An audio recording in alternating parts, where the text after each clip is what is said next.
রাধে রাধে। বৃন্দাবনে কেশিঘাট দর্শনের পরে আমরা সোজা রওনা দিলাম বাঁকে বিহারীর মন্দিরের দিকে। আর এই বাঁকে বিহারীর মন্দিরের সামনে না এত সুন্দর সুন্দর কিছু দোকান আছে যে কি বলবো, যেগুলো দেখলেই কিনতে ইচ্ছে করে। আমি তো বাস এখানে একটা দোকান দেখানোর চেষ্টা করলাম, কিন্তু এখানে আরো অনেক দোকান আছে এরকম।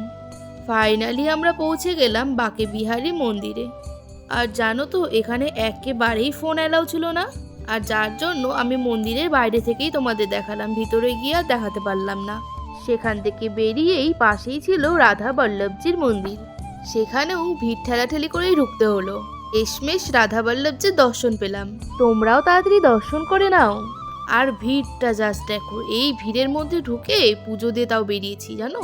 সেখান থেকে বেরিয়ে আমরা আবারও কেশিঘাটে আসলাম, কারণ সেখানে আমাদের গাড়ি ছিল। আর নেক্সট দিন নিউ ইয়ার জন্য কত সুন্দর করে সাজিয়েছে কেশিঘাটটি। রাধে রাধে।